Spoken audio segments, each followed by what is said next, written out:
Төгс хүчит Бурхны үгийн уншилгын дээжис.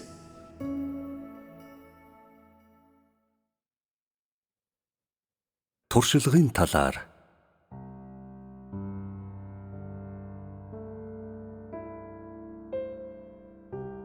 туршилгынхаа явцад Петр хэдэн 100 шалгалттай тулгарсан. Өнөөдрийн хүмүүс шалгалт гэх нэр томьёог мэддэг хэдий ч түүний жинхэнэ утга учир болон нөхцөл байдлын тухайд бодилдог. Бурхан хүмүүсийн шийдэмгий байдлыг батжуулж, итгэлтэй байдлыг нь цэвэршүүлж, хэсэг болгоныг нь төгс болгодог. Үүнд үндсэндээ шалгалтаар дамжуулан хүрдэг бөгөөд энэ нь бас ариун сүнсний нууцлаг ажил юм. Бурхан өөрсдийг нь хайчихсан мэт санагддаг болохоор хэрвээ анхааралгүй байвал хүмүүс эдгээр шалгалтыг сатааны сорилт гэж харах болно. Үнэн хэрэгтээ олон шалгалтыг сорилт гэж үзэж болох ба энэ бол Бурханы ажилдаг зарчим дүрм билээ. Хэрвээ хүмүүс үнэхээр Бурханы өмнө амьдардаг бол ийм зүйлсийг Бурханаас ирэх шалгалт гэж харах бөгөөд алдаж явуулахгүй. Бурхан өөрсөдтэй нь хамт байгаа болохоор Сатан яавч ойртохгүй гэж хэн нэгэн хэлж байгаа бол энэ нь яг ч тэр чигээрээ үнэн биш. Хэрв тийм байсан бол Есүс цөлд 40 хоног мацаг барьсныхаа дараа сорилттой тулгарсныг хэрхэн тайлбарлаж болох вэ? Иймээс хүмүүс Бурханд итгэх итгэлийн талаарх үзэл бодлоо залруулбал олон зүйлийг хавьгүй илүү тодорхой харах тул ойлголт нь буруу ташаа болохгүй. Хэрвээ хүн Бурханаар төгс болгуулахаар үнэхээр шийдсэн бол зүүн, баруун альж тал руу хазаалгүйгээр өөртөд тулгардаг хэрэг явдалд олон өөр өнцгөөс хандах ёстой. Хэрвээ чи Бурханы ажлын талаар ямар ч мэдлэггүй бол Бурхантай хэрхэн хамтран ажиллахаа мэдэхгүй. Хэрвээ чи Бурханы ажлын зарчмыг мэддэггүй, Сатан хүн дээр хэрхэн ажилдгийг мэддэггүй бол чамд хэрэгжүүлэлтийн зам байхгүй байх болно. Дан ганц хичээнгүй эрэл хайгуул чамд Бурханы шаардсан үр дүнд хүрэх боломж олгохгүй. Туршлагажих ийм арга барил Лоурисийнхэнтэй адилхан. Юмыг огт ялгаж салгахгүй. Зөвхөн туршилгад анхаарлаа төвлөрүүлж Сатааны ажил юу болох? Ариун сүнсний ажил юу болох? Бурханы өмнө байхгүй бол хүн ямар байдалтай байх? Бурхан ямар төрлийн хүмүүсийг төгс болгохыг хүсдгийг огт мэдэхгүй байх. Өөр төрлийн хүмүүстэй харьцахдаа ямар зарчим ашиглах ёстой? Бурханы одоогийн хүслийг хэрхэн ухаарах? Бурханы зан чанарыг хэрхэн мэдэх? Бурханы өршөөл, сүр жавхлан, зөвхт байдал нь ямар хүмүүс, нөхцөл байдал, эрен үед чиглэдэг гээд эдгээрийн аль нэгийг ч ялган таних чадвар түүнд байдаггүй. Хэрвээ хүмүүст өөрсдийнх нь туршлагын суур болсон олон үзэгдэл байхгүй бол амийн талаар ярих ч хэрэггүй. Туршлагын тухайд бүр бодолтгүй. Тэд бүх зүйлд мунхгаар захирагдж твцсээр байж чадна. Ийм хүмүүсийг төгс болгоход маш хэцүү. Хэрвээ чамд дээр дурдсан үзэгдлүүдийн аль нь ч байхгүй бол эн чин чамайг мулгуу нэгэн Израильд үргэлж байж байдаг давсан багантай адил гэдгийг хангалттай нотолж байна гэд хэлчихэд буруутахгүй. Ийм хүмүүс нэмэргүй, ямар ч хэрэггүй. Зарим хүн дандаа л сохроор захирагддаг. Тэд үргэлж өөрийн толгой мэдэн шинэ хэрэг явдлыг зохицуулахдаа дандаа өөрийнхөө хэв маягаар бие авч явах юм уу? Эсвэл дурдаад байх шаардлагагүй шалихгүй асуудлыг зохицуулахдаа мэргэн ухаан ашигладаг. Ийм хүмүүс ялган таних чадваргүй. Тэд бусдад дээрлэхүүлж байгаатайгаа эвлэрчихсэн юм шиг уг чанартай байдаг бөгөөд үргэлжид хэвээрээ хэзээч өөрчлөгддөггүй. Иймэрхүү хүмүүс бол өчүүхэн төдийч ялгах таних чадваргүй тэнэгүүд юм. Тэд нөхцөл байдал эсвэл өөр хүмүүс тохирох арга хэмжээг нь авахаар хэзээч оролддоггүй. Ийм хүмүүст туршлага байдаггүй. Муу ёрын сүнсний ажилд эзэмдүүлсэн хүмүүстэй таарах үедээ толгой бөхийж, нүглээ улайдаг бөгөөд эсэргүүцэн босож, тэднийг яллахч зүрх зориггүй болтлоо өөрсдийн тухай мэдлэгтэй хүлэгдсэн зарим хүнийг би харж байсан. Ариун сүнсний илэрхий ажилтай тулгарх үедээ тэд дуулууртай дагаж зүрхэлдэггүй. Муу ёрын сүнсч бас Бурхны гарт байдаг гэж тэд итгэдэг бөгөөд өндийн босож тэднийг эсэргүүцэх өчүүхэнч зориг зүрх тэдэнд байдаггүй. Ийм хүмүүс Бурханд гутамшиг авчирдаг.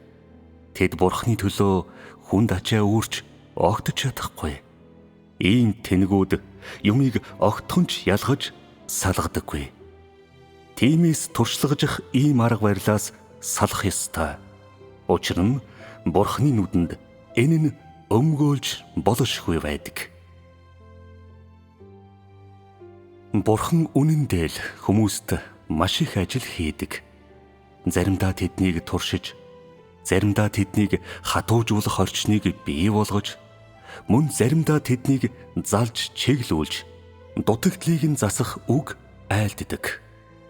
Заримдаа ариун сүнс хүмүүсийг дутагдaltaй олон талаа санамсаргүйгээр өөрсдөө нээж илрүүлэх гэсэндээ Бурхны бэлдсэн орчин руу хөтөлдөг. Хүмүүсийн үг, үйлдэл бусдад болон аливаа зүйлд хандаж буй арга барилаар нь дамжуулан ариун сүнс өөрсдөд нь мэдэгдэлгүйгээр өмнө нь ойлгодгүй байсан олон зүйлийн талаар хүмүүсийг гэгээрүүлж, олон хүн болон юмсыг илүү тодорхой харах, урд нь мэддэггүй байсан ихэнх зүйлээ ухаж ойлгох боломж олгодог. Дэлхийн ертөнцтэй харилцах үедээ чи хорвоогийн юмсыг аажмаар ялган таньж эхэлдэг бөгөөд насан эцэслэхээс өмнө хүн байх нь их бэрх юм гэсэн дүгнэлтэд хүрч магадгүй. Хэрвээ чи Бурхны өмнө туршлагачхад тодорхой хугацаа зарцуулж Бурхны ажил, түүний зан чанарыг ойлгож авсан бол өөрийн мэдлэггүй л ихээхэн мэдлэг ухаан олж авах бөгөөд биеийн хэмжээ чинь аажмаар өснө. Чи олон сүнслэг зүйлийг илүү сайн ойлгох ба ялангуяа Бурхны ажлын талаар илүү тодорхой ойлголттой болно.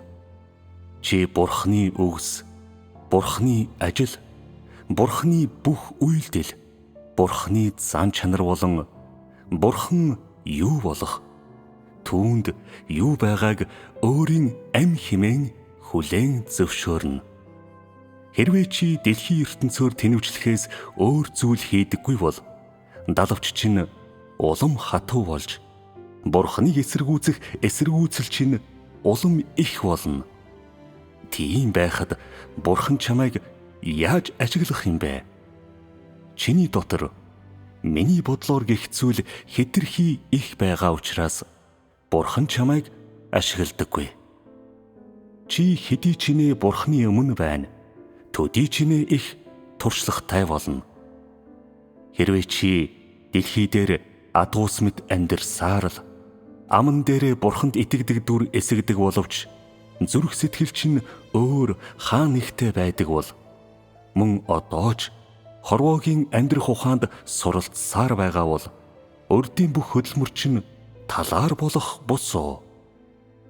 Тиймээс хүмүүс Бурхны өмнө байх тусам Бурхнаар төгс болгуулах нь төдий чинээ амархан байдаг.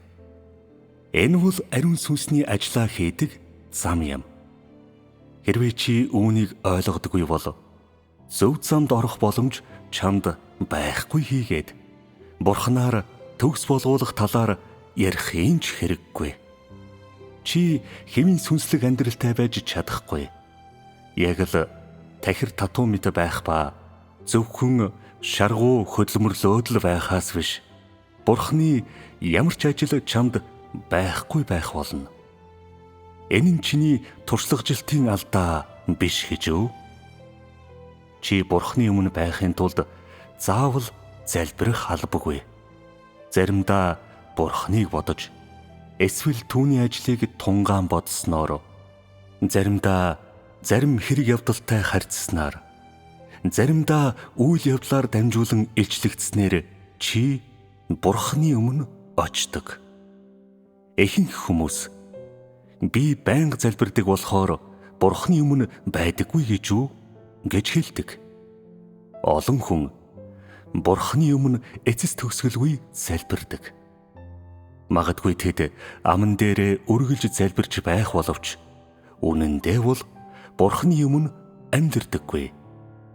Ийм хүмүүсийн Бурхны өмнө нөхцөл байдлаа хадгалж чадах сорын ганц арга барил нь энэ юм. Бурхантай цаг ямагт харилцахын тулд зүрх сэтгэлээ ашиглах чадвар тэдэнд огтхонч байдаггүй. Тэд эргцүүлж, анирг үед тунгааснаар туршлагажиж, эсвэл Бурхны ачааг ухамсарлан оюун санаагаа ашиглан зүрх сэтгэлдээ Бурхантай харилцах замаар Бурхны өмнө очиж бас чаддаггүй. Тэд Тэнгэр дэх Бурханд зөвхөн аман дээрээ залбирал өргөдөг. Ихэнх хүний зүрх сэтгэл Бурханаас хагдсан байдаг. Ойртож ирэх үед нь л Бурхан тэдний зүрх сэтгэлд байдаг юм. Ихэнхдээ бол Бурхан тэнд огт байдаггүй. Зүрх сэтгэлд нь Бурхан байдаггүй илрэл энэ биш гэж үү? Хэрвээ зүрх сэтгэлд нь Бурхан үнэхээр байсан бол дээрэмчид болон адуусны хийдэг зүйлийг тэд хийж чадах байсан гэж үү?